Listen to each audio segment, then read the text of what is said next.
Welcome everyone. My name is Rajnikant Patel. I'm a retired executive and author of children's books, and I'll be your moderator today. Let me first introduce our speaker, the holistic scientist expert, Deepakanandji. He has a bachelor's degree in electrical engineering. He has served years of experience working in engineering industry. From his early childhood, he had an inclination to be a celibate and was in search of answers to the puzzles of everyday life.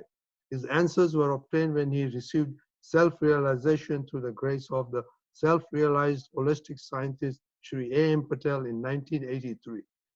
He was lovingly known as Dada Bhagwan.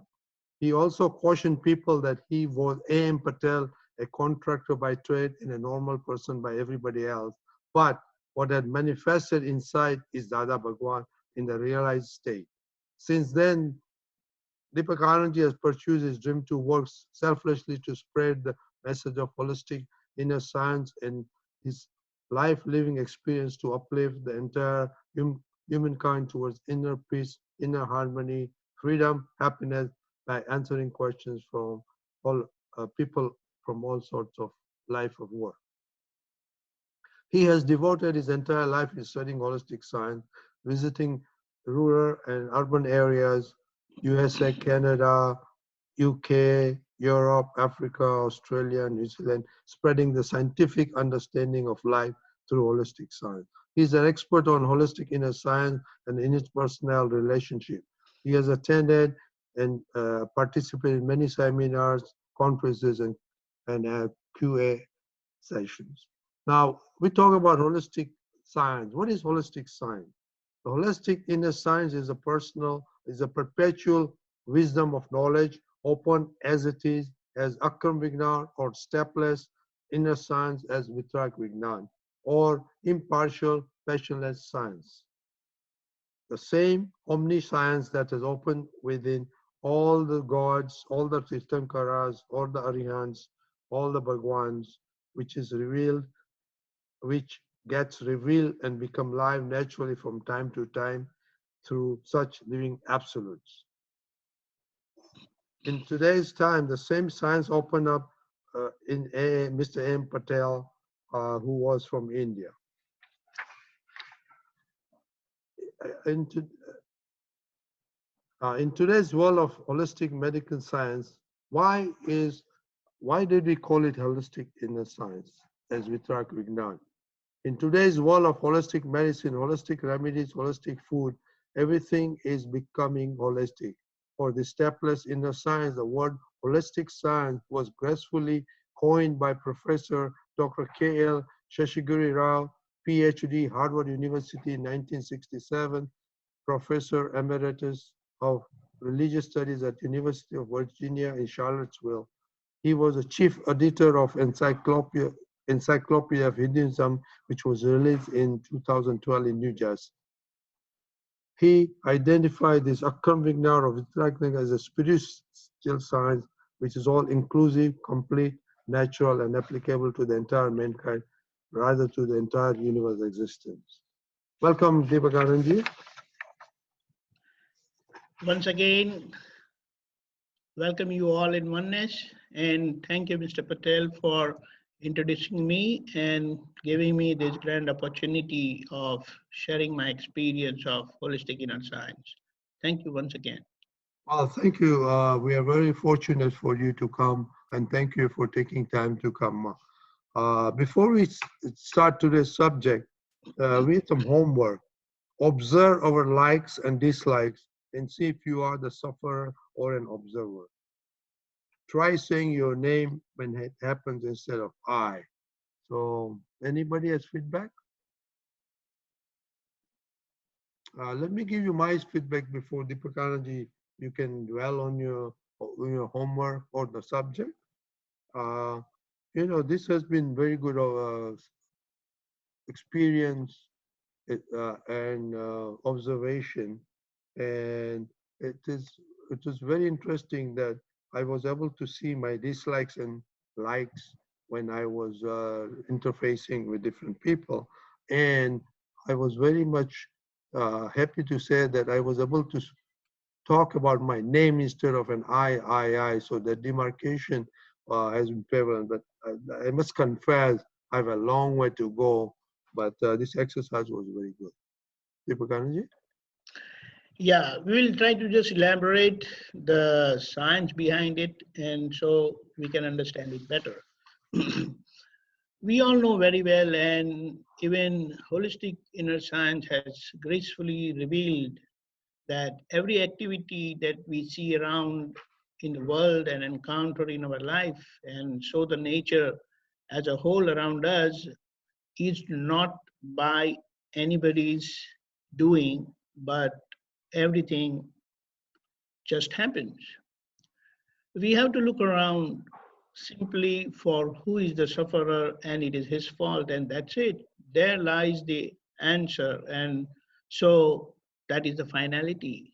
But when I suffer, I always feel and believe intellectually that it was not my fault, because the circumstantial evidence is at times proves my notions very well.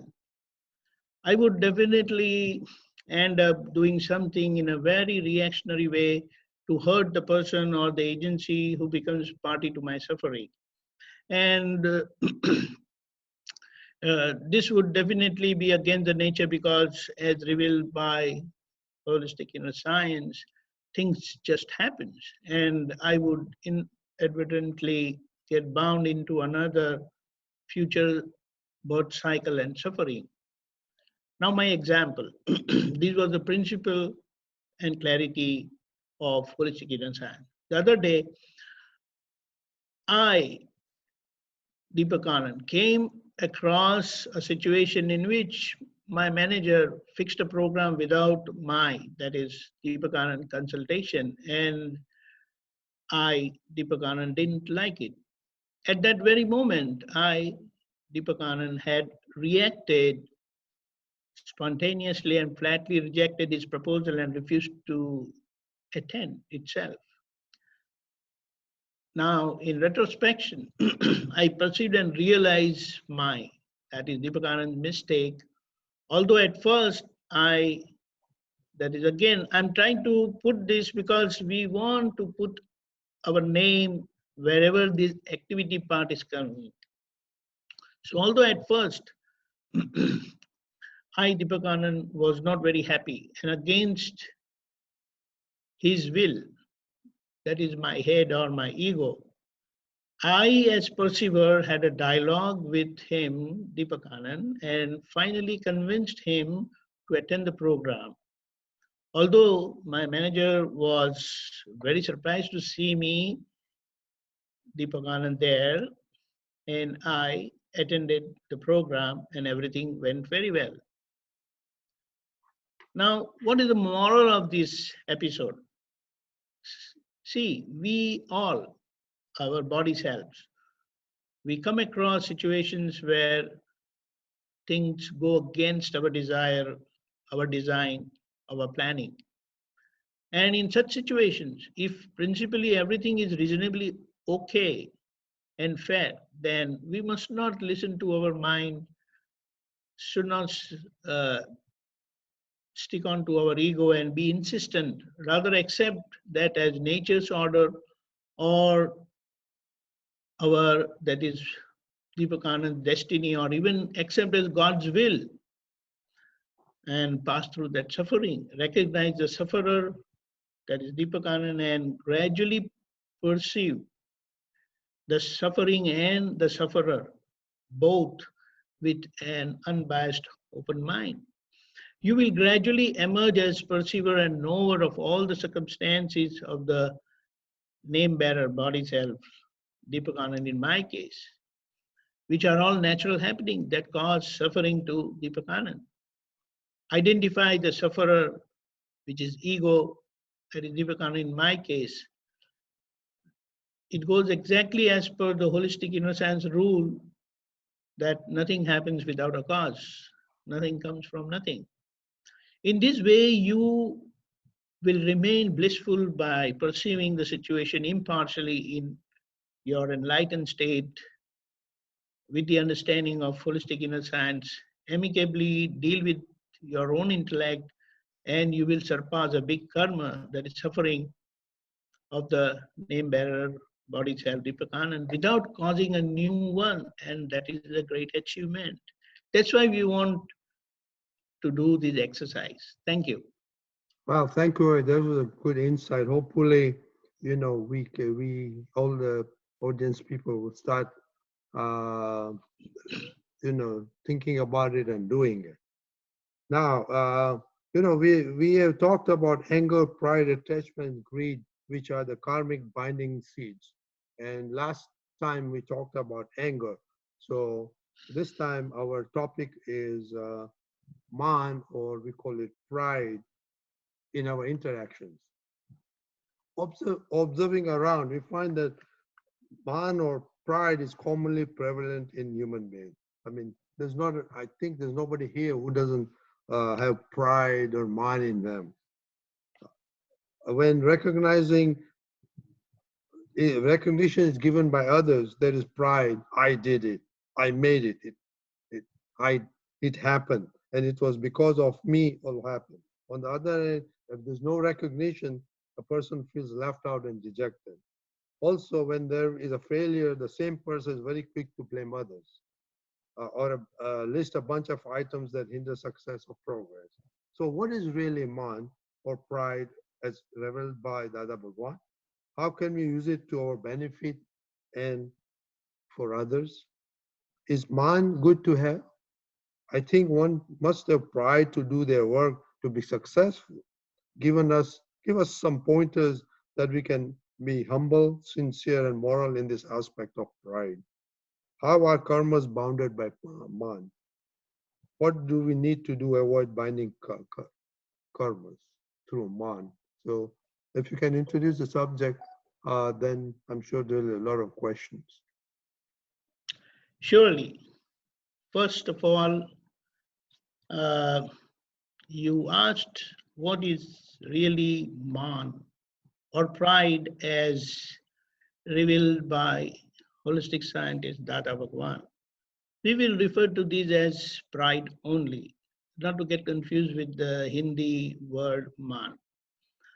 Well, on its positive side, pride means self-respect or self-esteem. And this is very motivating in the worldly affairs, and it is quite a healthy way of living. So it is fair to have self-respect and live for your self-esteem. It's a healthy way of living because it doesn't hurt anyone.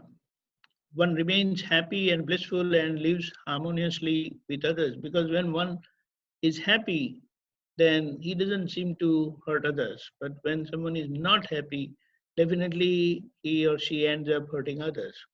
Now, on the negative side, pride is arrogance, egotism, vanity, excessively high opinion of oneself, self importance.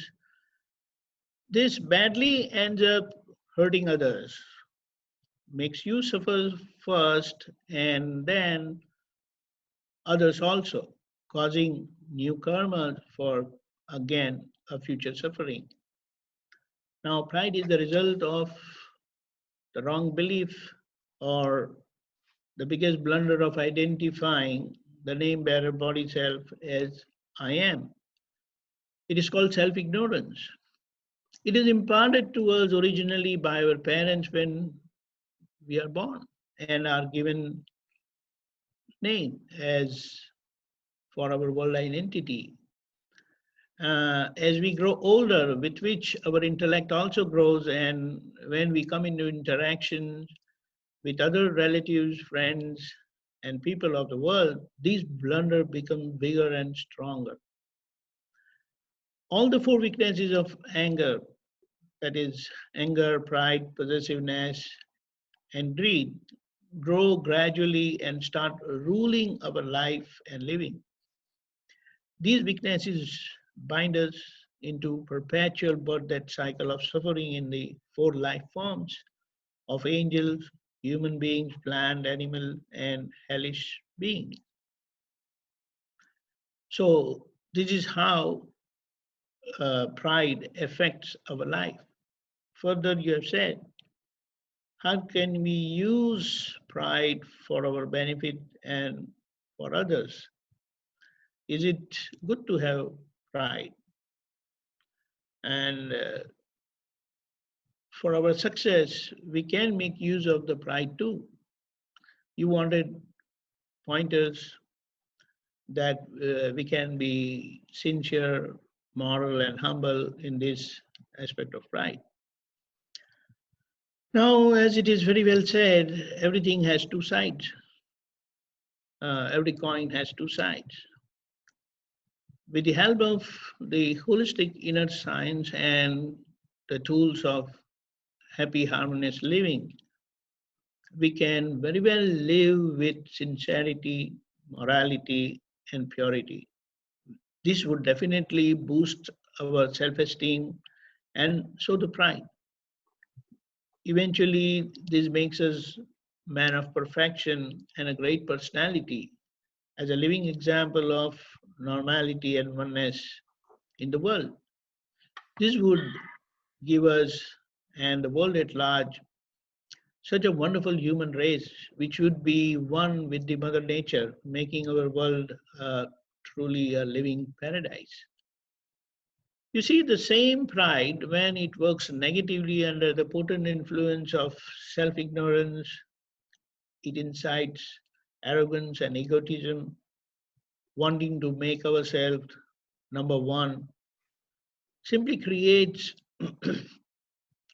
a world that is divided, I would sorry to say, with sick human race, people always at war with each other, and a totally damaged ecosystem. How can we be at peace or even be happy and harmoniously coexist in such a world? Regarding the pointers you have asked for, so that we can be humble, sincere, and moral. You see, we all seek happiness. Rather, every living being is seeking happiness without exception. Why is it so? Here we must understand that we are not just bunch of flesh, bones, cognitive senses, and brain packed in a mortal body. We are, as it is said, we are Homo sapiens, the species of bipedal primate with upright carriage to which we all modern humans belong. We are all characterized by a high capacity and a fully developed brain, that is our mind. We have great intelligence and completely articulated, well-defined speech. That is, we have dependence on language with the creation and utilization of highly complex tools, the gadgets what we see in today's world. We can see today's human society in this regard, how developed we are. This is holistic inner science, so which is working inherently at the core of every existence. Now, except for humans, all other life forms, they live normally and naturally, they live one with the nature. And we humans, with egoism and doership aspects, however, to nourish our pride and for our self-esteem, we must understand holistic inner science, which has scientifically revealed with great generosity the hidden truths and laws of nature and its perfectly efficient working within our human body at the center as a fully developed life form. So let us make holistic inner science, make use of holistic inner science to make ourselves man of conviction, perfection, and a great personality to boost our pride. Regarding karmas, how do they get bonded with pride? As we have seen, pride is both positive and negative. When we use holistic inner science for the benefit of one and all, And to boost our pride, we do meritorious deeds which would cause karmas that would result in peace, happiness, and harmony with all.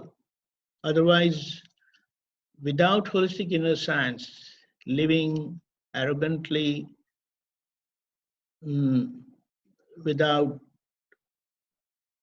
self knowledge, living egoistically in a worldly way, merely for our own personal gains, we would be living violently, hurting others, cause it is called discreditable deeds, and so such karma would naturally result in chaos, pain, and discord with all.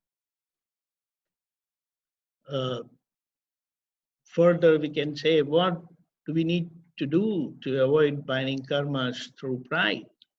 Well, understand this wonderful science of holistic inner science, which is working right within all of us with the all-knowing, omniscient, almighty, pure soul God at its core. And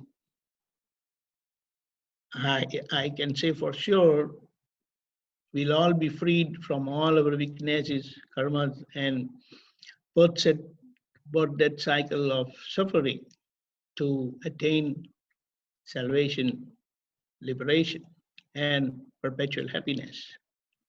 So everything boils down to understanding the holistic inner science, which is so gracefully revealed by Dada Bhagwan. Thank you so much. Well, thank you very much for the introduction. And I have some questions, some practical. Let's look at some practical questions. When I am adamant or insistent to prove my point, okay, then what's wrong in that pride? See, it is never wrong to be insistent for a better cause, for a better society, but by doing so, when other person feels hurt, then it will come back to you as a reaction of your negative dealing. So there is always a better way, a convincing way, because I believe that if you try to make understand, people will definitely understand and accept your proposal. So dealing with people, we should ensure that we don't touch their pride, we don't hurt their pride. And when that is done, because while communicating, while interacting with people, even if you are 100% right, it is beneficial to all, one and all. But if that hurts the other person's pride, then he or she will not accept whatever you're saying. So that's why, you know, it is put on the top not to hurt anybody's ego, that is not to hurt anybody's pride. And that encompasses everything of our life and living. So when we take care of the other person's pride and interact, we'll always be positive and successful in our dealing. Okay? Yeah, no, but this is a good point. But what happens, when I am trying to make a point or I'm trying to do something for the good of others, then I think for their well-being and to, have them know what they're doing wrong, I egoistically tell them, do this, why you're doing this, without figuring out that I'm hurting other people. Again, the same point we must focus on, that while interacting, while even trying to communicate with people, trying to educate them, we should not touch and enter into their pride. Because when their pride get hurt, then no wisdom will reach them. They will lock all the doors and windows towards you. So taking care of the other person's pride, see, because everyone feels that I exist, I am there, I'm living, and I'm always right. This psychology, this belief cannot be changed. And everyone owns their decision, owns their desire, owns their design. So if you hurt their pride, then nothing is going to work. And when you take care of their pride, you can get anything done from them. That is true. That's a thing, but this is how it works. We don't have patience to do that, but that is true. If you understand smart, if you are smart enough, you know that to take work from other people. If you just do it like what you said, then work will be done nicely. Right. It could be used negatively also, which is also very dangerous, because ultimately, if that is going to hurt the other person knowingly or unknowingly, the nature has its eyes everywhere. The person you are dealing with, he may not be very sharp and smart. So maybe he will not realize your intellectual cunning and uh, deceptive move. But finally, if that is going to hurt the other person and the intent is also like that, then it is going to reflect you back in your life. Yeah. Now let me talk about everyday interactions. We always, I did it. I have now, if I'm in charge of a program, that's how good it was. That normal pride always comes in the picture. Is it good or bad? And then we criticize other people who didn't do properly on that. But is it good or bad? That's hey, you feel, like as if if the program was good, you feel like on the top of the world. So I did it. How good this? So is it good or bad, or how, in terms of holistic science and binding karmas? See, one thing is there. When you succeed, you will get the praise of your actions, we would say. Yes, that definitely boosts our pride. But then we have to understand back of our mind that everything happens through the collective efforts of so many people, so many agencies, and of course, a big part is of the nature. If the nature doesn't provide space for us, where are we going to perform?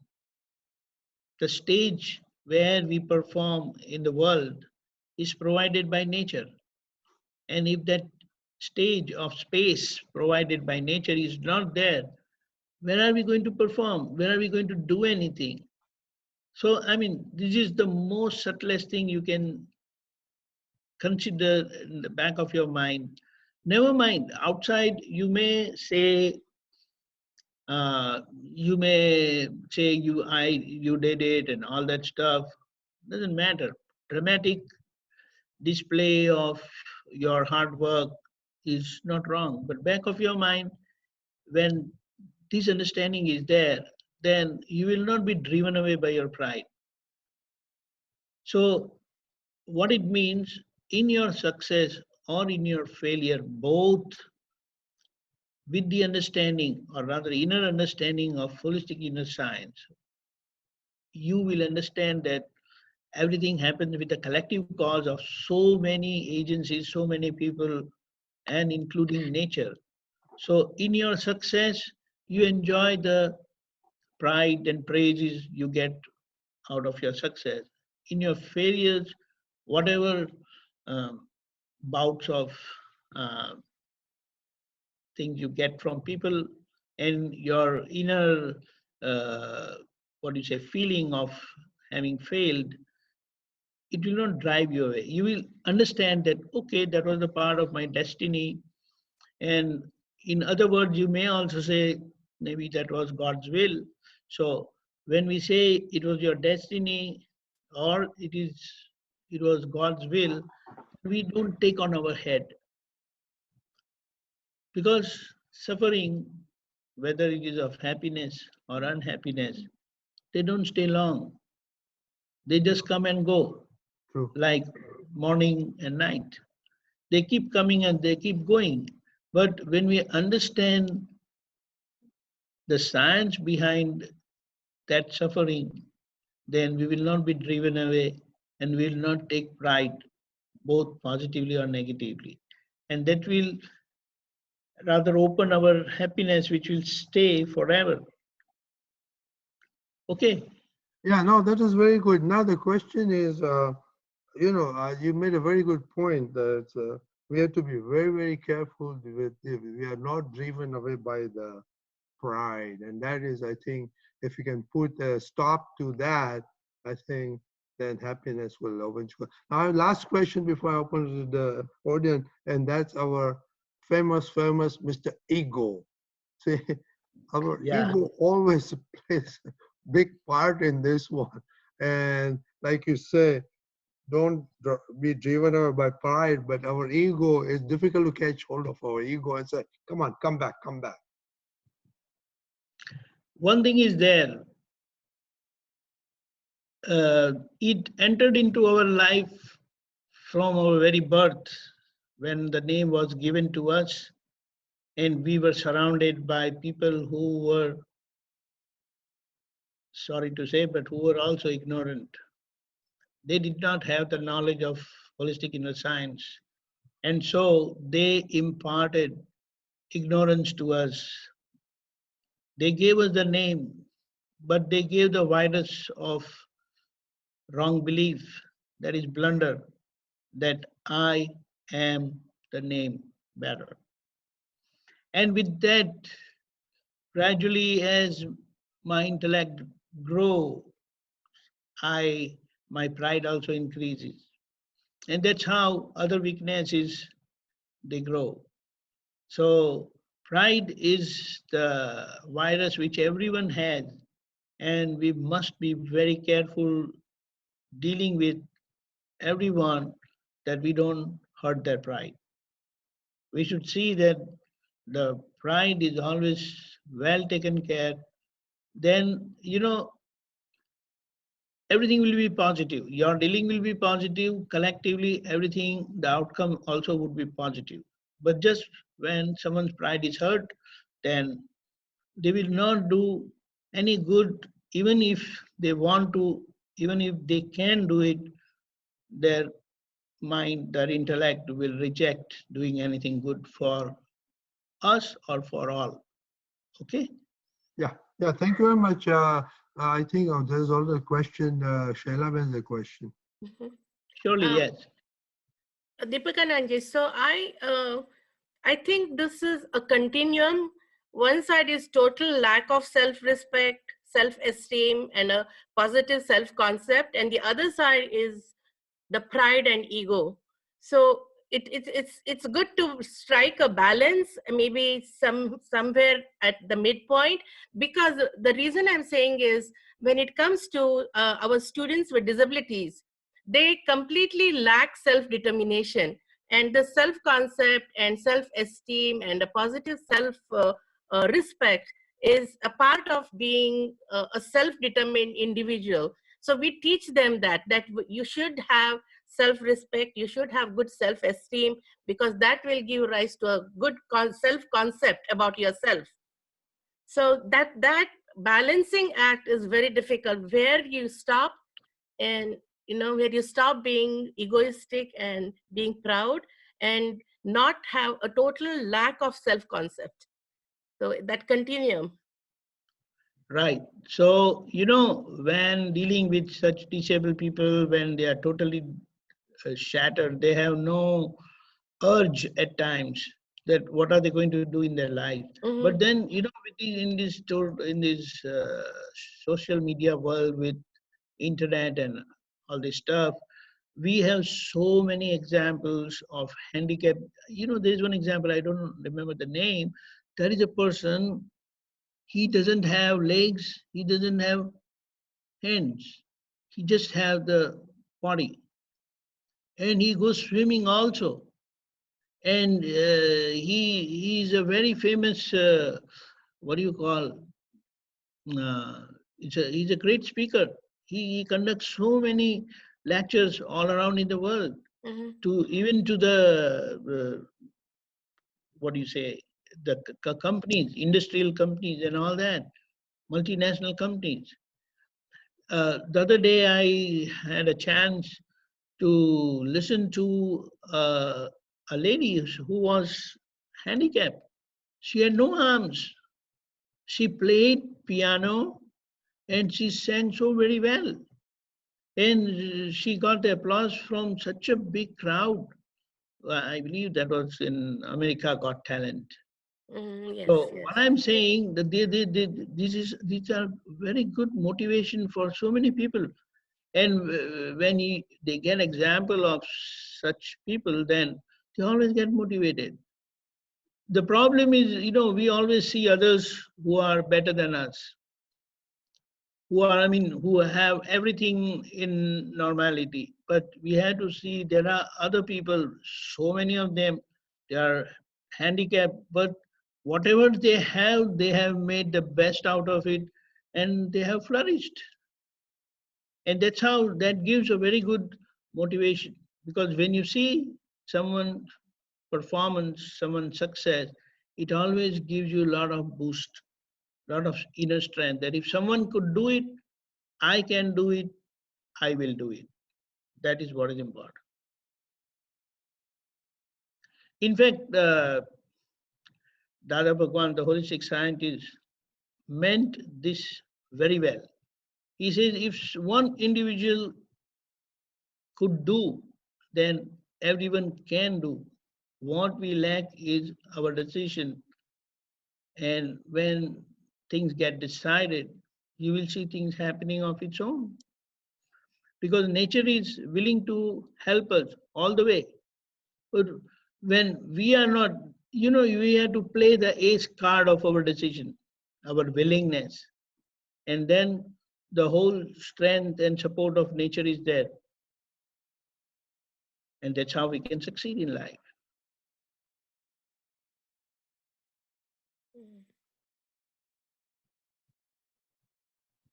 Another question, Shailabha?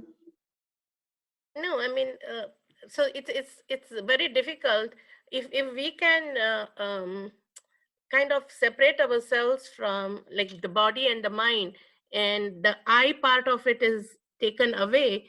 Then I was thinking that the calendar that you sent Rajni Bhai today, which says that we normally don't advise ourselves, we tend to advise others because we have that ego and pride.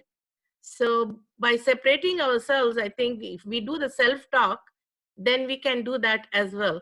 That advise ourselves to be not to be proud and not to have ego, but also not go to the other extent of completely not having self-respect or self-esteem, which will go against the success. So that's a very good way of what Deepakanandji is saying today. We can apply that to today's thought and tomorrow's calendar, where the kalam is totally different from tomorrow, where what it says is, what does it say here? Kisi ka means it's the person that you hate, not hate, tiraskar. When that person comes in front, you should tell yourself not to do that. So I think today's teaching by Deepakanandji is very good to follow that, the calendar from tomorrow onwards. So that just thought came to my mind when I listened to Deepakanandji today. See, there is one more thing. When I encounter certain things with others, then very wisely I become aware of the other person's mistake, and I am very good at guiding the other person, also sharing my experience and wisdom with the other person. The same thing we have to learn to do with our own self. But our connectivity is so strong with ourselves that we become one with that or those weaknesses, and we get driven away by it. But gradually, in retrospection, when we observe ourselves, then we will be able to overcome our own mistakes. It will take time. So it's like once you succeed, then it multiplies your strength to do double next time. But you have to start somewhere. Don't be in a hurry. Try to analyze slowly, gradually, and find your mistake. Where exactly? See, the basic mistake is when things come from anyone else, we don't seem to accept that. There is a obvious on the face rejection. Sorry, I'm not doing it. But if that proposal comes from your side, you feel that, oh, you thought over so many aspects and it is good for one and all. Why don't we do it? But then when it comes from someone else, you don't want to support because then your pride is hurt. So this is where we have to analyze, we have to understand there is one thing. When we say I am working and it is because of my individual effort that I have succeeded, it is a very big mistake. See, when there are so many other aspects, they are contributing to my success. They have come to my support and that's how I have succeeded. How can I ever, claim the pride that I did it? That's not wrong. That's not right. So when you analyze, there's one thing. So holistic inner science says, analyze every situation. If we just analyze this gathering, this talk show, I want to talk. I'm ready to talk. But then I need to have a perfectly working internet system at my place, at everywhere's place where you all are getting connected to the Zoom facility. I'm able to talk. I'm in good health to talk. We have the time. If the time is not there, if the space is not there, if the light is not there, right? There's so many things. If I'm there, everything is there, but you are not there. Light is there, everything, but you are not there. Where am I going to talk? Who am I going to talk with? Where am I going to share my experience? So this is what we have to understand and accept the holism, the completeness in every happening in our existence. And then we will be able to appreciate and take the benefit. And when we take the benefit, we remain positive ourselves. And definitely we will be sending positive vibrations all around wherever we go.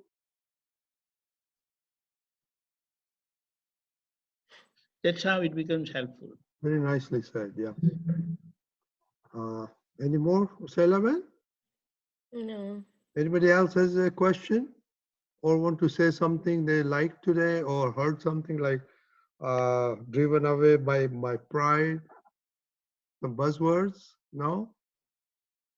Let's. I want to share one thing. I had to prepare a presentation. On how we can become children. Chalo apne balako baniye.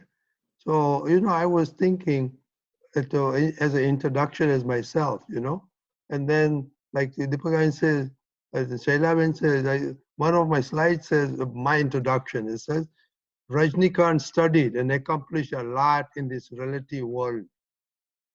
But result in the end, I know nothing. I'm just a student and now why am I a student? Because I want to find out what I have to do for the remaining of my life. So this is some of my introduction I plan to give as me in the talk I have to give. So, when I deal with others, considering them as separate from me, then there are every possibility that I may end up hurting the pride of the other person. But when I deal with the other person, considering as if I'm dealing with my own body self, because of the connectivity, we have to understand and accept the other person may believe himself as him separate from me. But when I look and deal with oneness, then then he will be or she will be forced to forget his or her own identity. This is the power of this live walking science. As you are will be the world. It's not important what the other person think or do, but when you start living with that inner humility, sincerity to your own self, morality and purity, it creates such an atmosphere of oneness that in those situations, at times, for example, sometimes, let's say, even if some harsh words come out, the other person will take it positively. Eh, they will not take it negatively because you have no negativity inside. So while dealing with anyone, when we take care and see that nobody's pride is hurt, then it's like if you want others to die for you, you have to learn to die for them. That's the thing. They don't because they exist as who they are, by name, by body. So we should see that you don't hurt them. You don't. So when you give them space to live, they will give you all the space to live. Deepakanandji, this is very good, to put in practice is very difficult. For example, in our interaction, talking, one-to-one or two, three people, you always want to show off your knowledge. You always want to show you're superior. You want to show you know a lot of things. And in doing that, your pride always keeps on going. And it's sometimes very difficult to recognize that. What are you doing? That's why the best way is we have to learn. The small kids, when they want to get things done their way, they will come and sit in your lap. What is that? They are, whatever unknowingly, they are pleasing or they are just feeding our pride. And that's how we are willing to give, okay, no problem. Please. See, this is what. So we have to learn to be humble because we are dealing with ourselves only. And when that is there, then those feelings will not come up. You will be, as Dada Bhagwan used to say, you will always be open to sky. Yeah, you brought a very good word, humble. Now, humble, humility. How do we recognize that we have humbleness in us, especially when we have interaction with people? See, one thing, the best part is if you look at a child, when the child looks at his or her mother, he has a very different feeling. He has a feeling that the child feels totally comfortable, at ease, totally protected, and open. But as the child grows, then that selfishness comes in. And then he or she starts hiding from the mother. But mother doesn't do like that. So this is what. So when you are like that, the others will naturally become like that. So that humility plays a very vital role. In fact, the ultimate personality, you can say, is the highest level of humility when someone reaches that, wherein he doesn't see anyone separate from himself. and he deals with the other person that nobody is hurt. That humility makes him win in every situation. He becomes like the top of the world. In fact, if you look at all the great saints, all the historical figures who have come up and they were guide to the humanity at large, they were humble people. They never thought of themselves, for themselves. They always thought of others, that how can I be of help to the other person. See, for example, if you look at the trees, the fruits, none of the fruits of the trees, they eat themselves. They just drop for others. And in return, because see, they are giving, they are always giving. But in return, they survive. The nature supports those vegetation very nicely. They don't have to run around for water and minerals, that food. They survive, they live for years together. We see the plants in deserts. How do they survive? That is what we have to understand, that nature is so bountiful, but we must learn to recognize that Mother Nature, of which I am the part, although I feel I am the part, but I am the whole. I am that nature. So I must live responsibly. And when I start living responsibly with that humility, with the nature, then everyone, they are part of the nature only. And good or bad, or you can say the ugly part, what we come across is our karmic results. And no one can do anything about it, but learn to surpass that suffering without causing a new mistake. And that is where the wisdom lies. And in fact, that is where the holistic inner science teaches us to live with humility in our suffering without causing a new one. And that is our win-win situation.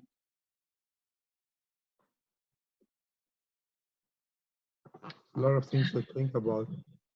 Anybody? Yeah, self-observation. Yes. Jai Sachidanand, Deepakanandji. I'm going back to the pride question, and I liked what you said, that if we achieve something and we say, oh, I have done it, and we forget the, whatever factors which had contributed in our success. But what happens if we feel proud of ourselves, or we have this pride in ourselves, and we say, okay, I have achieved this, but at the same time, I'm considering the factors which have contributed to my success. Will that be considered as humble, or will it be considered as, you are arrogant? So, but you are feeling happy, you are feeling proud of yourself, but at the same time, you are, thanking all the factors which have contributed to your success. What I understand, that when you succeed, then definitely there is a feeling of goodness, you feel great. But back of your mind, when you recognize and accept the participation and support from so many agencies, mainly from the nature, then that feeling of gratitude and humility will definitely come, that see, without your success, without your support, I would not have succeeded. So thank you so much. So with that understanding, it will help us grow our humility. And that's why, it is said, having the feeling, the thankfulness feeling or feeling of gratitude is a great way to cultivate humility. It's not easy to thank someone. We may say, oh, so what? That was his duty or her duty. Why you don't need to thank? Yeah. But you try doing that. That. When you start doing that, that itself is going to give you a lot of inner happiness. If someone has done something, someone do for you, or they help you, then always have that habit of thanking. It's not like, I'll say, it's not the kind of etiquette we are looking for, but it is when you feel at heart and accept, then your response would be positive. Okay. So there is no problem feeling pride, but because then only you will keep going. You have to need that motivation also, that inner push to continue working harder. So, but at the same time, it's like many a time we succeed, but at times we fail miserably also. Like there are many crashes take place in the world.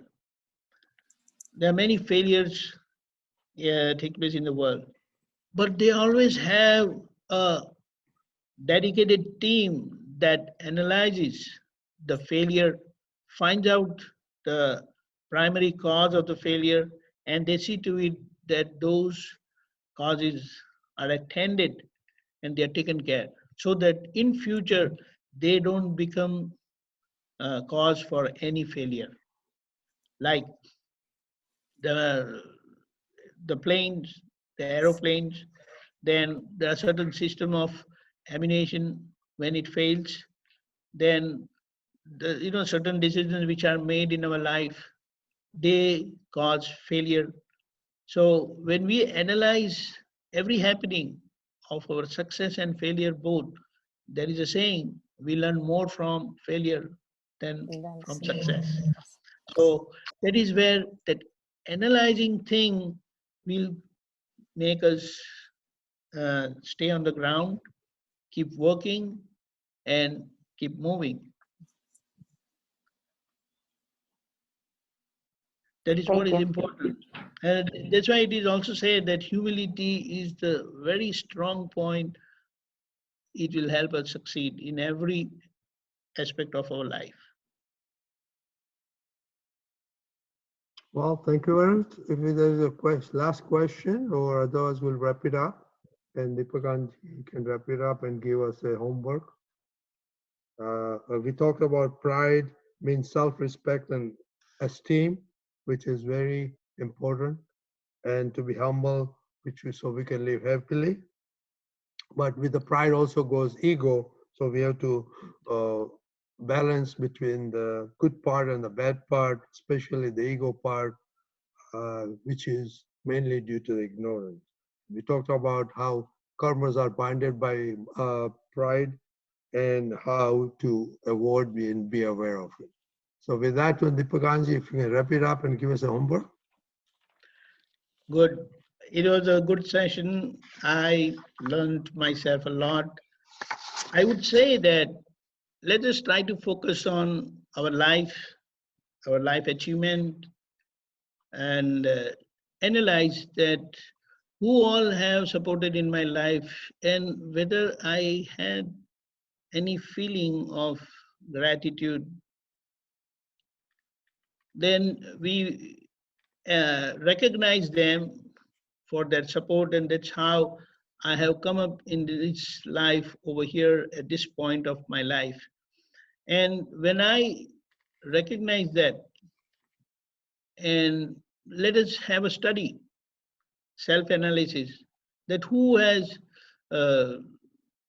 helped us in our life. Like for example, very commonly,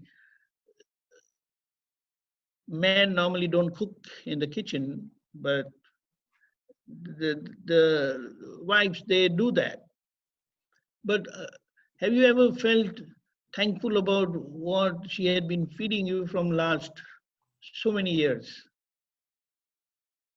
So what? No, that's not the feeling. That's not right also. So what is nice to say sometimes, but when you have that feeling that it will really help us. So let us analyze that and express our gratitude, be thankful for all the support we have received in our life from all the agencies, at least we will see from the living part, and then we will see the non-living part, nature also, which has so gracefully given us space, given us time, given us opportunity, and that's how we have come up in our life over here. Thank you so much. Well, thank you very much, Deepakanandji, for taking your time and being with us. And thank you very much, the audience. If you want more information, you can go on our website, hscrf.org. Thank you very much.